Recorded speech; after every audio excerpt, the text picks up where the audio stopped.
Okay, as you are managing people, there are two things that you really need to focus on. It is holding your team accountable and setting expectations. Now, let's talk about setting expectations first because you can't really hold anybody accountable to something that they didn't know was coming, right?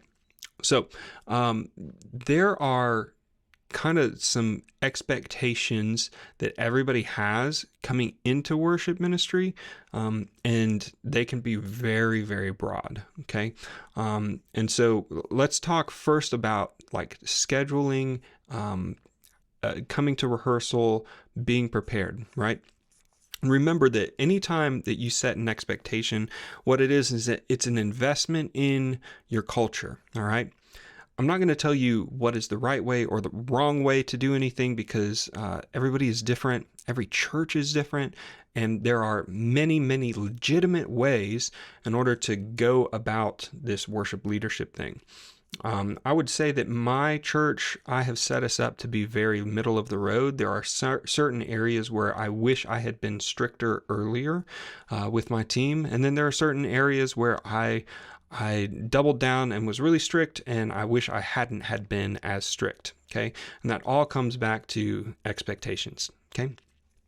So, some of the very basic baseline expectations I would say are you need to the week of you have to have all of your confirmations or declines for that worship set. Okay, so the week of the actual leading of worship, it should not be the day before, it should not be the day of that you're trying to put the band together. Okay, it's too late. You haven't given the people who want to practice enough time to practice. And some people can like really pick up an instrument, really like just depend on their talent and then go. But you haven't had any time to like pray over the songs. You haven't had any time to see what the Lord wants to do through you with the song. Maybe you picked a song that was only meant for you. You weren't supposed to actually lead that on a Sunday morning.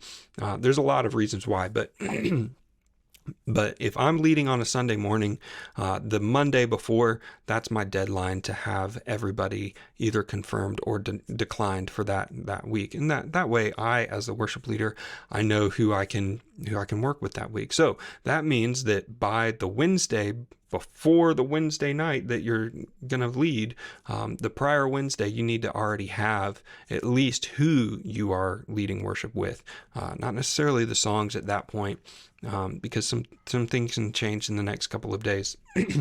But it's good to know the people that you are likely going to be working with. Life happens, people get sick, family emergencies or whatever, and you've always got to be flexible enough to roll with the punches as far as those things are concerned. But in general, you really want to be set up with an expectation of, hey, we're going to confirm, we're going to already have the next week's people planned at least 1 week out. Now, what I've found is that a month in advance is really, really nice to plan out a little bit more.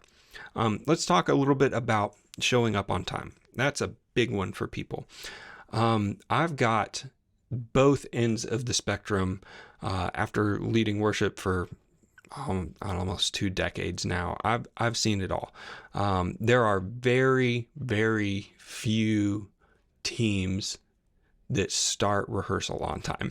Okay, so if you are one of the people who are frustrated with rehearsal starting late, don't worry, you're not alone. There are a lot of people who are frustrated in that. Let me tell you what doesn't work. If you want your rehearsal to start on time, what doesn't work is shaming anybody. Okay, if somebody comes in and you look at them and you go, all right, well, let's say you're 5 minutes late and there are 10 people here. You've wasted 50 minutes of everyone's time, doing the math to how many minutes per person and everything. It's a little brutal. You've got to be a little bit more flexible with your creatives. And honestly, as the scheduler, you can do some things to help your creatives show up in a window of time that is a lot easier and a lot more attainable to hold them accountable to than just like our whatever. And so what I have done, and I've found this to work because I've got people on my team who will be on time will have their instrument tuned and standing on stage, looking at everybody else ready to go whenever I tell them rehearsal is starting at this time. And so I am not naturally like that. I like to take my time. I like to assume that relationships come first and schedule comes second. Okay. And so I'm going to take time talking to people. I'm not going to be all that concerned about, oh, I'm running late or I'm whatever. Like, I'm not going to hyper focus on that. Right. And so I'm sympathetic to both sides. I understand the need to be on time, but also, like, people are important too, and so I want to honor that. Now, if I slept through my alarm or whatever, yeah, that's frustrating for everybody, and so including myself. And I don't like being late in those contexts. So this is what I've done. As I've put into Planning Center and in my communication with my teams, I've put a call time before rehearsal start time. It's very easy to do. I can show you how to do it inside of Planning Center in an upcoming video. But basically, all it is a window of time where if you show up in this 15-minute window before rehearsal starts, then you're not late. Okay? It helps your creatives so much because, so in my context, I'm leading on a Sunday morning. Our call time is between 8 o'clock and 8:15. Rehearsal starts at 8:15. And so then it makes it a lot easier for me as the worship leader, who is also like sympathetic to creatives who want to show up late. It makes it way easier for me to say, we are starting the music at 8:15. And you can, but your call time is 8 o'clock. Okay. Anytime in the window between 8 o'clock and 8:15, you show up, nobody's upset. Right.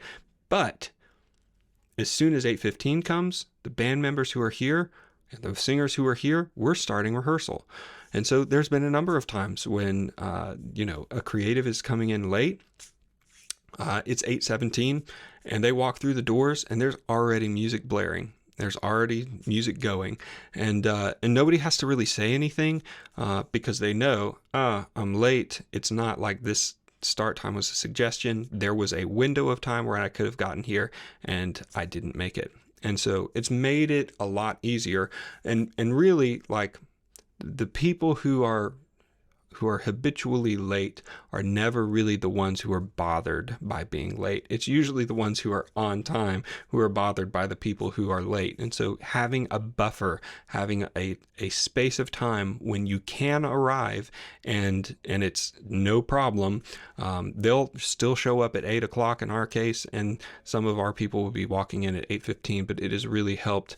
The team dynamics is ultimately why I care about this a lot and why I'm talking about it a lot. Is that it really matters. It helped kind of put a band-aid on some relationships that were starting to get strained because people just couldn't show up exactly on time, and I was sympathetic to it. So all that to say, you're setting an expectation. You need to make sure your expectations are communicated clearly. And so when I made that call time and I put it in, I didn't just say, hey, your call time's 8 o'clock. We're starting at 8:15. I made it clear. Call time is a 15-minute window. You have a window of time when it's okay for you to arrive, but we are starting at a certain time. Okay. And so a few weeks, somebody is in at, 8:17, 8:20, 8:25, something like that. If they're late week after week after week, I'll have a conversation with them and I'll say, hey, look, really need you here I've given you a call time. It's disrespectful to the other people for you to be continually late. We really need you here on time, just to honor the other people that you're serving with. And this is kind of what you signed up for. And so we need to have that happen, right?